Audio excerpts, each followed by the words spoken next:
Aprender sobre a cultura judaica de Yeshua nunca para de adicionar profundidade às suas palavras.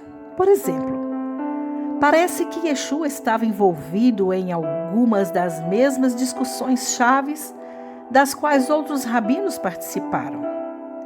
Uma importante discussão rabínica ocorrida na época de Yeshua focalizou a questão: Mahu Klau Gadol Betorá?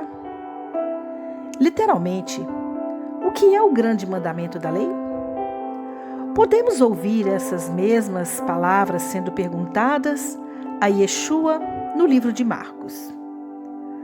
Um dos professores de direito veio e os ouviu debatendo.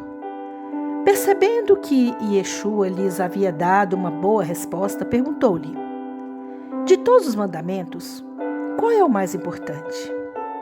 O mais importante, respondeu Yeshua, é este: Shema Israel Adonai Eloheinu, Adonai Echad. Ou seja, ouve, ó Israel, o Senhor nosso Deus, o Senhor é um. Ame o Senhor, seu Deus, com todo o seu coração e com toda a sua alma, e com toda a sua mente e com todas as suas forças.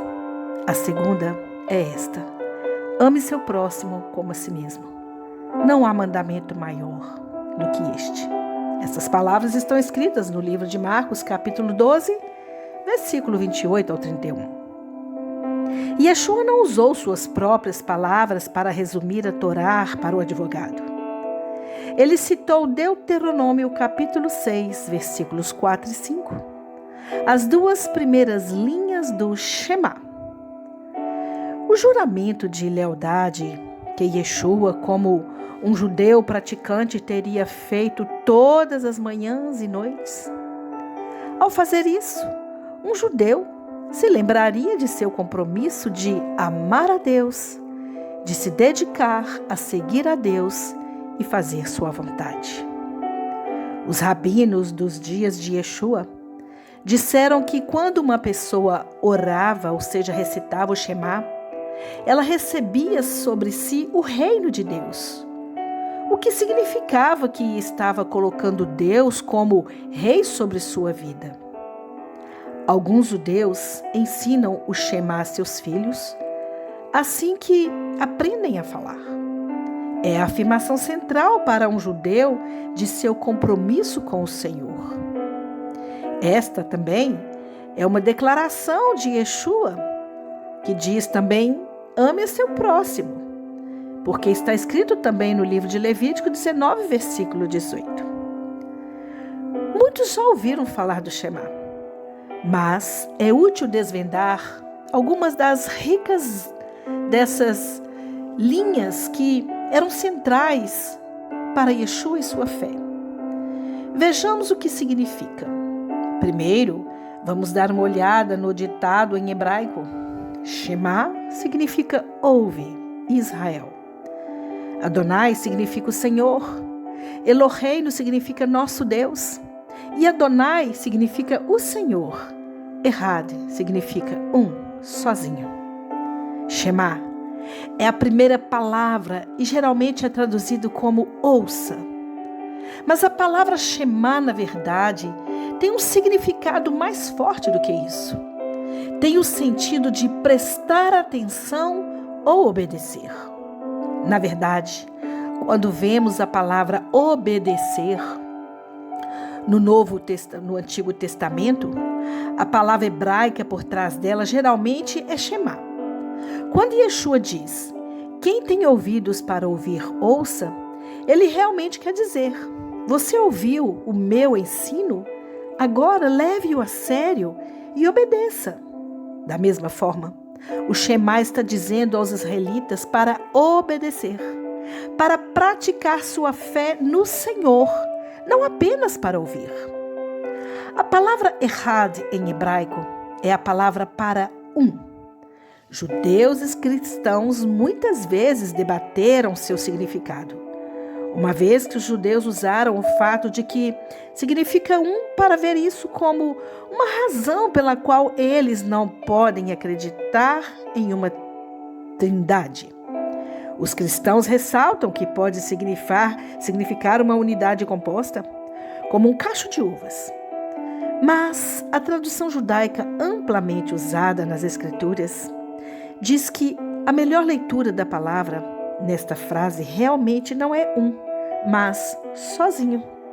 Portanto, em vez de ler essa frase como o Senhor nosso Deus, o Senhor é um, é mais correto lê-la como o Senhor é nosso Deus, só o Senhor. Isso muda a ênfase de toda a frase, de modo que, em vez de ser um credo do monoteísmo, é na verdade um mandamento para uma fidelidade absoluta a Deus. Isso também se encaixa melhor no restante da passagem, que eles diz para amar a Deus de todo o coração e obedecer aos seus mandamentos. Veja o que está escrito em Deuteronômio: ame o Senhor seu Deus de todo o seu coração, de toda a sua alma e de todas as suas forças.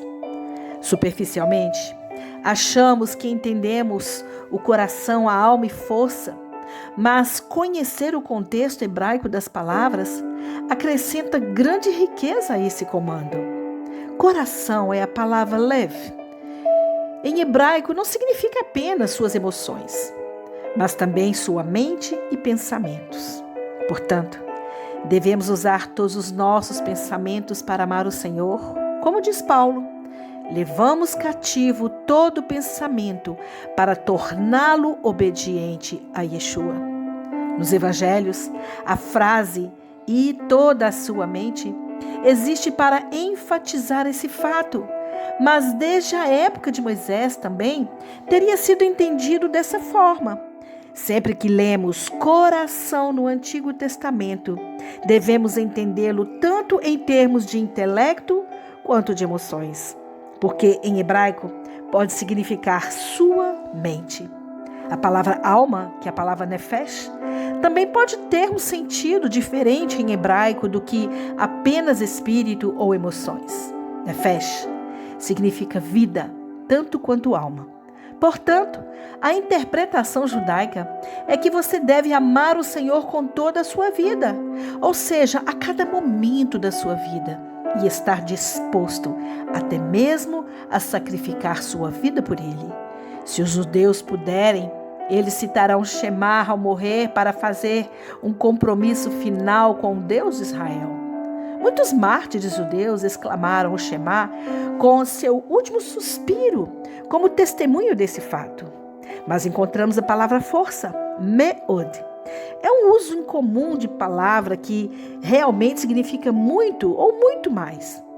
Você poderia traduzir a passagem com todo o seu muito ou com todo o seu aumento. É interpretado como com tudo o que você tem, seu dinheiro, seu tempo, suas posses e sua família. Amar a Deus com tudo o que você tem é uma grande vocação de fato. Assim, ao relermos a favorita frase de Yeshua no livro que nós acabamos de ler de Marcos, podemos capturá-la desta maneira moderna. Ouça, Israel, o Senhor é seu Deus, Ele e somente Ele. Você deve amá-lo com cada pensamento que pensar, viver cada hora de cada dia por Ele, estar disposto a sacrificar sua vida por Ele. Ame-o com cada centavo de sua carteira